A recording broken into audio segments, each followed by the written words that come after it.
আমি একজন ভালো ডাক্তার হতে চাই। ছায়া প্রকাশনী, শিক্ষক শিক্ষিকা ও ছাত্রছাত্রীদের প্রথম পছন্দ। এবার বাংলাদেশি এক শেফের প্রেমে পড়লেন অভিনেত্রী ঋতুপর্ণা সেনগুপ্ত। কি শুনেই চমকে গেলেন তো? না, যেমনটা ভাবছেন ব্যাপারটা ঠিক তেমন নয়। কথা হচ্ছে রঞ্জন ঘোষের নতুন ছবি আহারে নিয়ে। সামনে এলো আহারের মন ছুঁয়ে যাওয়া টিজার, ধরা দিল হিন্দু মুসলিম সমন্বয়।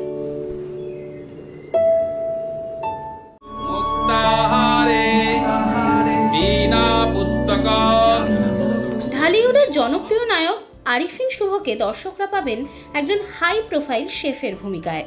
আর ঋতুপর্ণা সেনগুপ্ত ভারতের জনৈক এক রন্ধন পটীয়সী। খাবারের মাধ্যমে প্রেমের মাধ্যমে খাবার, মানে এই যে মেলবন্ধনটা, এবং বাংলাদেশ এবং কলকাতা এই দুই জায়গার দুই মানুষকে নিয়ে এই যে অপূর্ব যে কি বলবো, অপূর্ব যে একটা বন্ধন সৃষ্টি হলো, এটা আমার কাছে খুব সুন্দর লেগেছে। কিন্তু রিয়েল লাইফে রান্নায় ঠিক কতটা পটু নায়ক নায়িকা? চা ভালো বানাই, কফিও ভালো বানাই, স্যান্ডউইচ ভালো বানাই। সিঙ্গাপুরে যখন যাই তখন আমি একটুখানি মানে মডার্ন, মানে যেগুলো একটুখানি মানে তরিপদ যেগুলোতে একটু কম আছে সেগুলো পারি, মানে শুক্তো টুক্তো পারি না করতে, একটু বেক, একটু গ্রিল বা একটু আমার কিমা টিমা রান্না করতে পারি এখন, একটুখানি হাত পাকিয়েছি, এরকম না। টলিউডে এই প্রথমবার আরিফিন। টলিপাড়া উপহার পেতে চলেছে আরও এক নতুন জুটি। এই ঋতু শুভ জুটি নিয়ে কি বললেন পরিচালক রঞ্জন ঘোষ?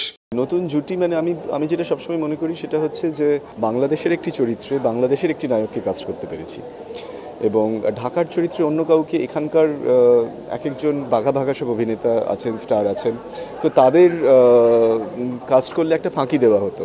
তো সেরকম একটি চরিত্রে যে আমি আরিফিন শুভকে পেয়েছি, এবং সেটি ঋতুদির মাধ্যমেই। তো I am very thankful to her and to my destiny for that.